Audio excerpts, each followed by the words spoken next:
Welcome to part 59. We are now inside Hyrule Castle, and the creepiness has gone up a bit. And oh look, another barrier. More enemies to kill. Hi, Bo Koblins. You stand no chance. Whack, whack, whack, whack, whack, whack, whack. Yawn. Just fall over and die, thank you. Oh good, wizard foes. That's somewhat challenging. Not. I mean, one helm splitter and they're done for. Or a couple helm splitters, that is. Okay. Now, let me explain something about this place right here. Anytime that there is a barrier, enemies will come out and fight. And they're scripted events. I probably mentioned that in the last part. But here's the thing. Whenever you kill enemies that require the whole barrier thing, they do not respawn. Which means that when you make it to the last possible saving point of this place, if you decide to save and quit and start this thing all over, you can just go straight up to the final boss with barely any enemies to interact with. So that's nice. And once we kill all the enemies, the room decides to light up for some reason. How? Magic, I guess. And we get a nice little treasure chest. So let's see what's inside it. More than likely, it's probably the compass. Alright, of course, I do have to get my hearts because I want to be as close to full health as possible. I mean, you don't really get anything except for that super spin attack, but otherwise, there's nothing of value. Come on. Come on.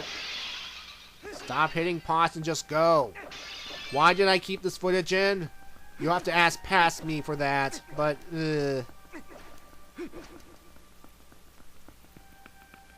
Alright. We can claw shot the chandeliers. Ooh. Yeah, this is probably a nice little ballroom outer fancy place. You know, when Zelda has her parties or something. I'm sure people will come here and have a nice little orchestral music. Yeah, it'd be a nice place to, you know, boogie, oogie, oogie. But now this place is creepy. Obviously, Ganondorf has done some reservations. Reservations or renovations, that's it. That's the word I'm trying to say. Sorry, I cannot talk good today.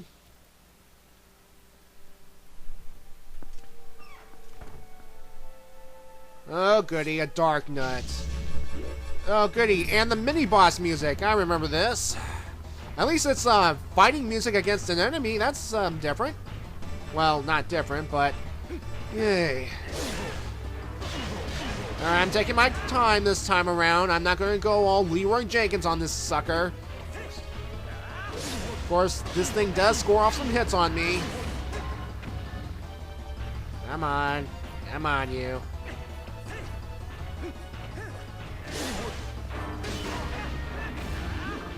Whoa! You see right here? This whole thing with him throwing the giant sword. Remember, that's no longer a cutscene event. That will actually happen. So, of course, we've seen this before, although this time I'm doing a much better job at facing him. Although, to be fair, I faced a number of these things already, especially in the Cave of Ordeals, so yeah. Oh, you may also have noticed that the design of the Dark Nut armor is slightly different from the one inside the Temple of Time. In the Temple of Time, he had this nice little, typical armor, like kind of a mohawk kind of thing. But in this case, the Dark Nut armor has these horns on top. So I'm guessing it's due to either time travel or a specific breed. But it doesn't really matter. The only difference is the outer appearance. I mean, there's no real change at all. And will this thing just die already?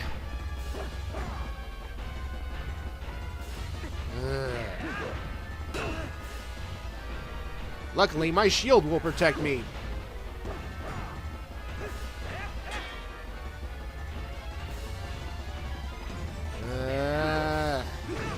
Ow. That didn't hurt that much, but still. Yay. The waiting game sucks. Da, da, da, da, da. Still like the mini-boss music. There we go. Thank you. And thank you for the hearts. And thankfully, again, because this is a scripted boss, he will not come back. Now we have this nice little puzzle here that involves lanterns, torches, and the Gale Boomerang. Essentially, if you light a certain torch, a section of these platforms will rise. That will allow Link to rise up to a certain level. And if you take out some of the, if you take out one of the lanterns, you will actually cause this one right here to this platform right here to actually rise, as I'm going to demonstrate. So yeah, it's kind of a weird puzzle. So now, of course, you want to be actually standing on said platform or get right near it so you can climb upward. So as you can see here, the platform rises so high that I cannot climb onto it. Sucks, doesn't it? Which means now I have to go relight this torch so that the thing can go back down. See? And I have to get myself close enough so that I can hop onto this platform as it rises. So,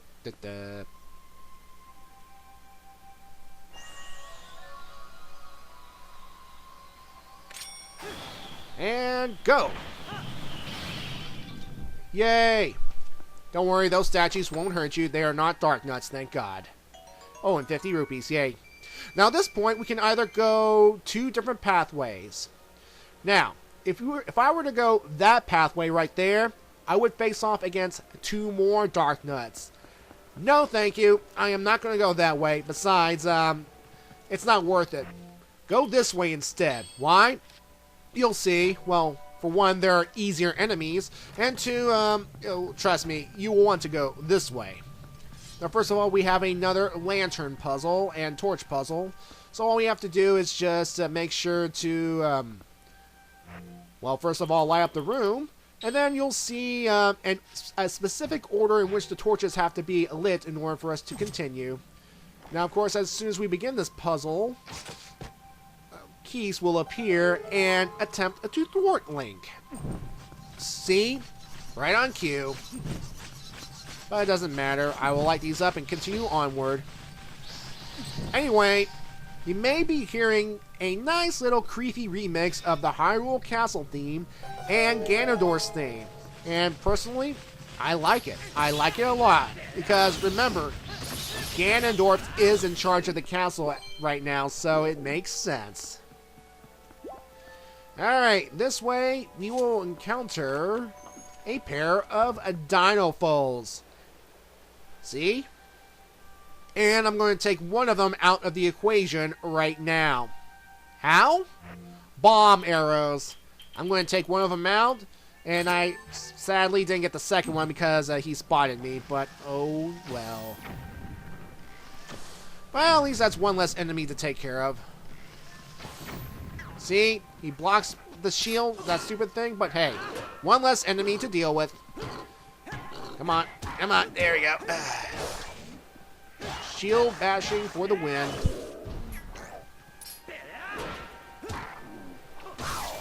Die. Thank you.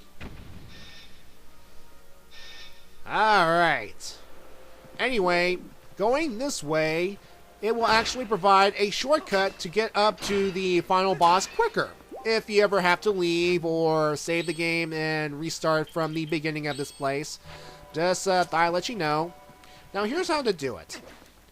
By entering this door right here, we'll be back in the main entrance chamber. And what we have to do here is step on this switch, which will lower this chandelier right here, providing us with a nice little claw shot targeting point so that we can use the double claw shot to get back up here from the entrance. See, it is better to go this way than the other way, because when you fight those 2 dark nuts, you don't really get anything of value. I mean, I'm sure you get rupees, but having a shortcut is a little bit more valuable in this case. So, yay. Alright.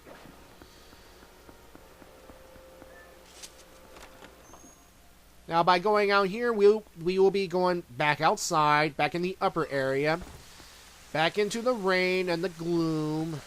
Oh, joy. Going this way. Oh, no, another barrier. Oh, and an arrow fall this time. And thank goodness it's only one, and I can contain him easily. Oh, boy. Flap, flap, flap away. Come on, bring up your shield so I can grab you. Come on. Any time now. There we go.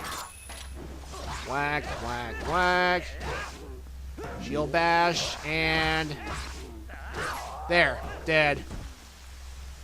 Yeah, I swear this one's a hitbox as it's reduced from the one from the mini-boss in City of the Sky. I truly believe that. Alright, this one will get us a small key. Yay. Yeah. Anyway, let's go on to the other side where we can get another key. And if you notice, the door on the other side is sealed, and that's because the Dark Nuts have not been defeated. So, it's a nice little attention to detail, if I admit. And as you go down this way, a cutscene will trigger, which is, to be fair, kind of unnecessary. Why? Well, I'll let the scene speak for itself. Anytime now. Anytime now. There we go.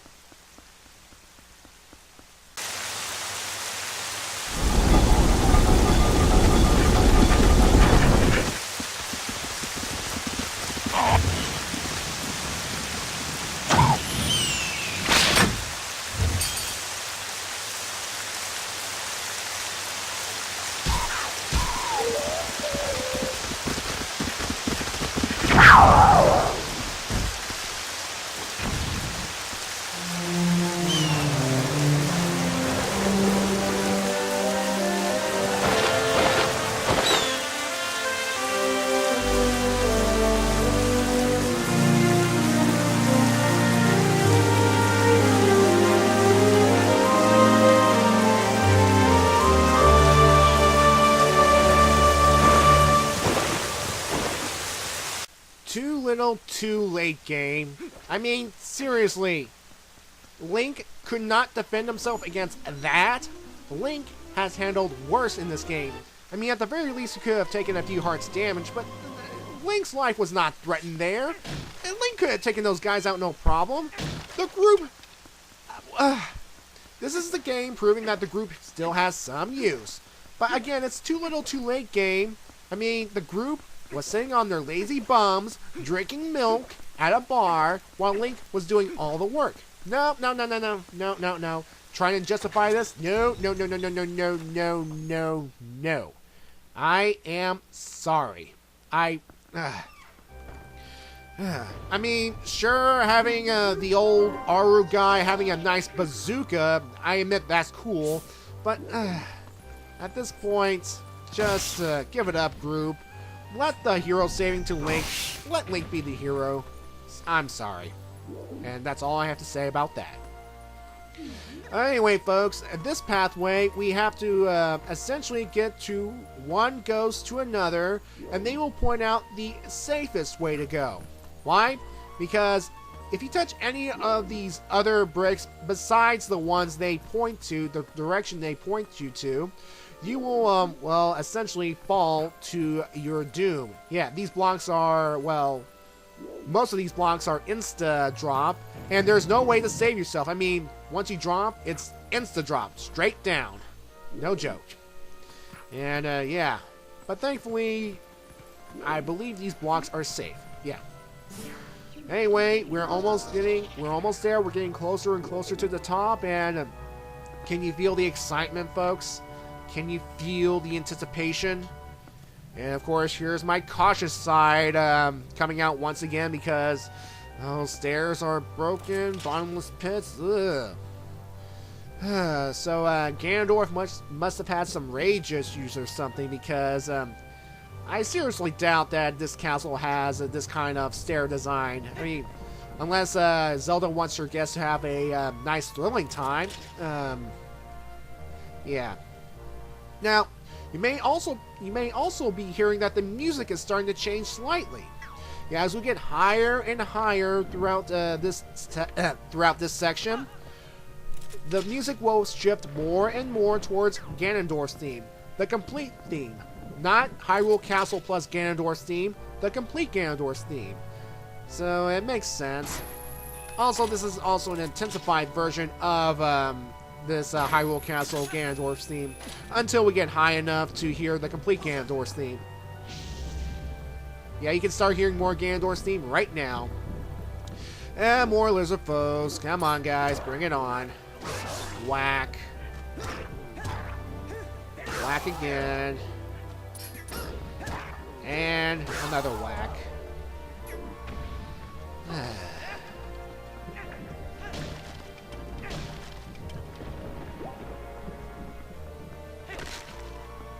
Boy, this feels familiar, doesn't it? You know, kind of like that one game on that first debuted on the Nintendo 64.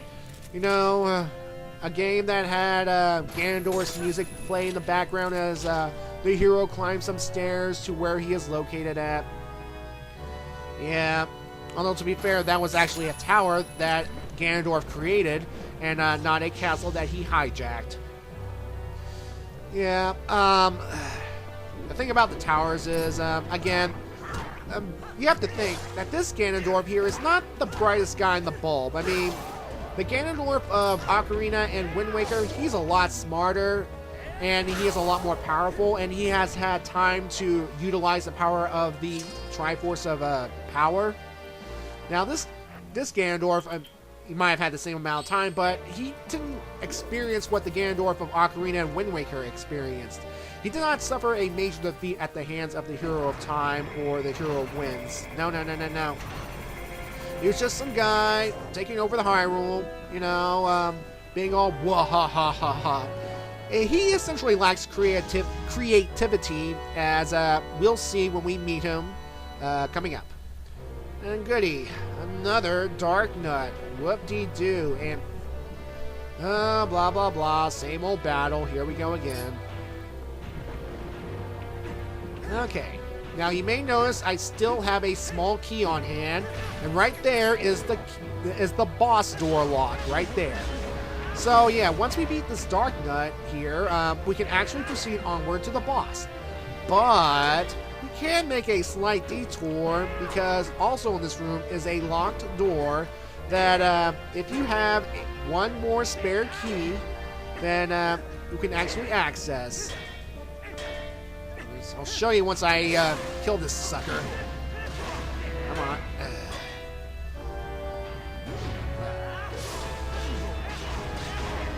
There we go. Okay. Now, as soon as I kill this guy, I might as well tell you before I kill this guy, because I don't believe I'll have time afterwards. Anyway, by using the spare small key at this door coming up, you will gain access to Hyrule Castle's treasure supply store. Basically, it's an area that is filled to the brim with rupees, supplies such as bombs and arrows, and I believe there are some berries there too, if I recall. If I'm not, it's been a while since I played this game. Basically, it's your last chance to stock up before facing Ganondorf himself. So yeah, it's a nice place to restock before if you don't want to leave. So yeah. But remember, this is a scripted fight, which means once I beat this Dark Nut, if I replay this level after saving at a certain point, we will never face him again. And just like that, die. Thank you. Oh, and we get some money out of it too. Hooray! There we go.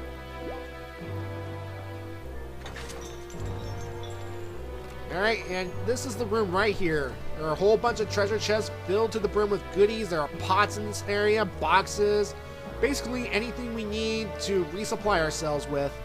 But I'm not going to get any of it since I'm pretty much good to go. And yeah, we're good to go too. So, I mean, this is it. End game right here.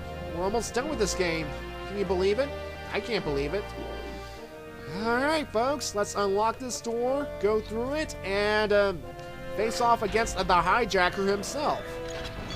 And of course, you can save after you go through this door, so I recommend doing so if you don't feel confident enough to beat Ganondorf. I mean, it's a pretty long boss battle if you really think about it. But, yeah. And why couldn't it be like this the whole dungeon? Seriously. This is a nice mood right here. Dark, ominous, scary. Add some rain, it would be cool. See you in part 60.